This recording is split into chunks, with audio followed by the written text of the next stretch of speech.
Un movimiento de nariz. Y millones quedaron hechizados.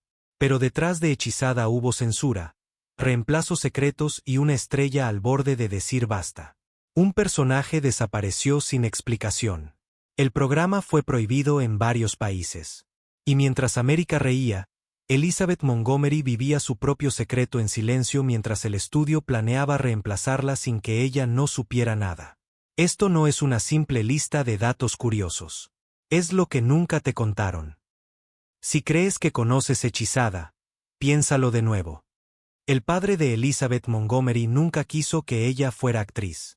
Con un apellido poderoso en Hollywood, cualquiera pensaría que el apoyo era indispensable. Pero Robert Montgomery no lo veía así. Aunque la incluyó en su programa Robert Montgomery Presents, en realidad creía que las mujeres debían quedarse fuera del foco público. La actuación no era, para él, un camino correcto. Sus choques ideológicos y personales fueron enfriando la relación con los años. Elizabeth llegó a admitir que nunca sintió un respaldo real de su padre. Al final, apenas se hablaban, las visitas eran tensas, y según cercanos, ella incluso evitaba que sus hijos pasaran tiempo con él. Samantha Stephens nació de una conexión muy real. Cuando Elizabeth Montgomery y el director William Asher se conocieron en el set de Johnny Cool, no fue precisamente amor a primera vista. Ella llegó tarde a la audición, él estaba de mal humor, y ambos tenían fama de ser difíciles. Pero con el paso de los días, esa fricción inicial se transformó en algo distinto. La atracción creció, la relación se intensificó y terminaron casándose ese mismo año. De esa unión surgió la idea de crear algo juntos, y así nació Hechizada. Asher no se limitó a dirigir. Reformuló el concepto original de Sol Sachs, le dio corazón, ritmo y personalidad. Fue él quien se fijó en el gesto involuntario de Montgomery al mover los labios y decidió convertirlo en el icónico movimiento de nariz de Samantha. Lo que empezó como diferencias creativas terminó siendo magia televisiva. No solo hicieron una serie, plasmaron en pantalla la chispa real que los unió. La serie fue vetada en varios países por ser demasiado peligrosa. Lo que para muchos era una comedia ligera y familiar, para otros fue una amenaza moral. Entre los años 60, 70 y 80, Hechizada fue retirada en países como Filipinas, zonas de África y varios territorios de Medio Oriente, donde se acusó a la serie de promover prácticas sobrenaturales contrarias a la religión. Incluso en Estados Unidos, grupos cristianos conservadores protestaron públicamente, asegurando que el programa normalizaba el ocultismo entre los niños. Circularon boletines de iglesias que comparaban la magia de Samantha con el satanismo. Elizabeth Montgomery, ajena por completo a ese mundo, siempre lo vio como una exageración ridícula. En 1989 ironizó: «Si creen que soy el diablo, claramente nunca han cenado con mis exmaridos». El comentario no apagó la polémica, pero dejó claro que ella jamás se tomó el escándalo en serio. Los sueños de Elizabeth alimentaban la magia del guión. Montgomery no practicaba la brujería, pero hablaba abiertamente de sus sueños intensos y de una intuición casi inquietante. Con el tiempo, los guionistas empezaron a escucharla con atención. Más de una vez, Liz llegaba al set contando un sueño que coincidía, de forma extraña, con historias que aún no se habían escrito. El caso más famoso: soñó que Tabitha crecía repentinamente y debía enfrentarse sola al mundo adulto. A los escritores les fascinó la idea y la transformaron en un episodio donde un hechizo sale mal y todo se descontrola. Un productor recordaría después: tenía un instinto narrativo que muchos escritores envidiaban. Y no buscaba protagonismo, simplemente despertaba con esas ideas. Entre bromas, el equipo decía que quizá Elizabeth no era bruja en la vida real, pero para crear magia en pantalla, parecía tener algo especial. Intentaron seguir la serie sin Elizabeth Montgomery. Al comenzar la 8ª temporada, Montgomery estaba exhausta, emocional y creativamente. Su matrimonio con el productor William Asher se deshacía y los guiones ya no la desafiaban. A puerta cerrada, ejecutivos de ABC evaluaron una idea impensable: continuar la serie sin ella. El plan era reemplazar a Samantha por una actriz más joven, enfocar la historia en Tabitha y estirar el show 1 o 2 temporadas más. Cuando Elizabeth se enteró, explotó. Según fuentes internas, fue tajante. Ella era el corazón, el rostro y hasta el gesto más icónico de la serie. Eso no se sustituía. La advertencia fue suficiente para matar el proyecto de inmediato. Montgomery se negó a rodar un gran final. Grabó su último episodio sin despedidas, vació su camerino en silencio y se fue. Hechizada no terminó por cancelación. Terminó porque ella decidió que la magia había acabado. El primer Darín y cómo desapareció sin explicación. Cuando Dick York dejó Hechizada en 1969, el público quedó en shock. No hubo despedida, ni hechizo fallido, ni una sola línea que lo explicara. Un día era Darín. Al siguiente, otro actor ocupaba su lugar como si nada hubiera pasado. Pero fuera de cámara, la historia era mucho más oscura. York llevaba años soportando un dolor insoportable por una lesión grave de espalda sufrida en Deikame Tokordura. Vivía con dolor crónico, dependía de analgésicos potentes. En las últimas temporadas, apenas podía mantenerse de pie. Muchas escenas las grababa sentado, otras simplemente las aguantaba como podía. Durante el episodio Daddy Does His Thing, su cuerpo dijo basta, colapsó en pleno rodaje y fue trasladado de urgencia al hospital. Con la producción presionando para no detenerse, William Ascher tomó una decisión fría: reemplazarlo sin aviso por Dick Sargent. Más tarde, York lo resumió con amargura. Me cambiaron como si fuera un mueble. Así funciona a veces la televisión. Magia en pantalla, crueldad detrás del telón. Una amistad real detrás de la magia televisiva.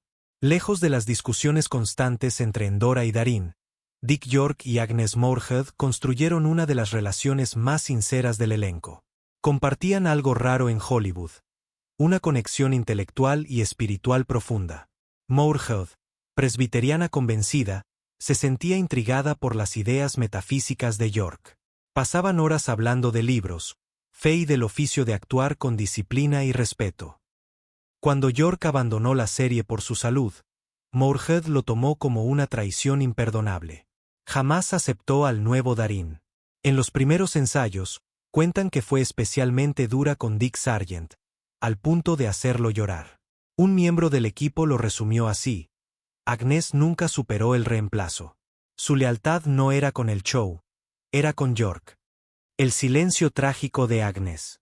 La Endora imponente, envuelta en capas, túnicas y miradas fulminantes, casi siempre llevaba el mismo detalle brillando en el pecho: un broche en forma de estrella que robaba cámara.